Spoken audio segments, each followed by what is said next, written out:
सरकार के खिलाफ, प्रशासन के खिलाफ अगर हम लोग लड़ाई लड़े तो अगर उसको दबंगई बोलते हैं तो हमको दबंगई पसंद है।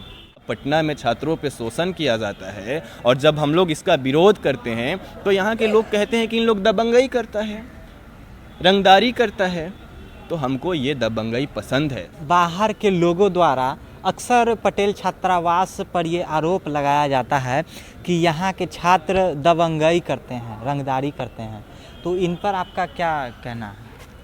अब ये पता करना होगा ना कि किस बेसिस पे यहाँ के छात्रों को दबंग बोला जाता है, किस बेसिस पे बाहुबल बोला जाता है। अब आप ही से हम ये सवाल कर रहे हैं कि जिस तरीके से 25 तारीख की रात की जो घटना घटी, तो सरकार के खिलाफ, प्रशासन के खिलाफ अगर हम लोग लड़ाई लड़े तो अगर उसको दबंगई बोलते हैं तो हमको दबंगई पसंद है। देखिए, पूछने की जो आज़ादी है, सवाल करने की जो आज़ादी है, या डेमोक्रेटिक तरीके से प्रदर्शन करने की जो आज़ादी है, ये कोई सरकारें हमको नहीं दी है। इसकी आज़ादी हमको भारतीय संविधान के तहत मिला हुआ है, उसके बेसिस पे हम लोग सवाल करते हैं। और ये सवाल सिर्फ सरकार तक सीमित नहीं है।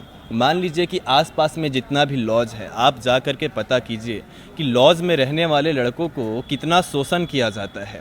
उनको जो है टाइम से आना होता है, एक भी गेस्ट नहीं आ सकते हैं। इतना पानी कैसे गिरा दिए आपने, आयरन कैसे जला लिया, आपका पंखा इतना देर तक चल रहा था, आपका बल्ब में ये बल्ब क्यों है।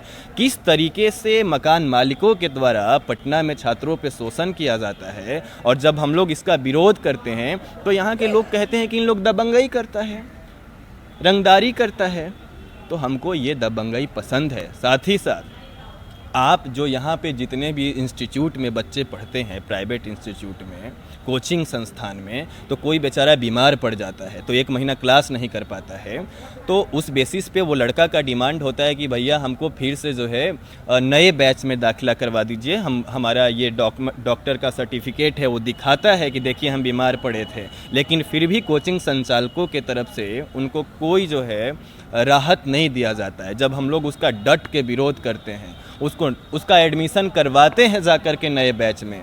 मान लीजिए कि कोई बच्चा जो है वो ज़्यादा पैसा देने में, यहाँ के इंस्टीट्यूशन का तो आप जान ही रहे हैं कितना ज़्यादा फ़ी लेता है, तो अगर वो पर्याप्त मात्रा में पैसा देने में सक्षम नहीं है जितना इंस्टीट्यूशन का फ़ी है, उसके हिसाब से जब हम लोग कम करने को बोलते हैं या कम करवाते हैं जाकर के इंस्टीट्यूशन में, तो अगर इस तरीके का मदद अगर किया जाता है बातचीत के माध्यम से और इसको अगर लोग दबंगई कह रहे हैं, तो हमको बेशक ये दबंगई पसंद है।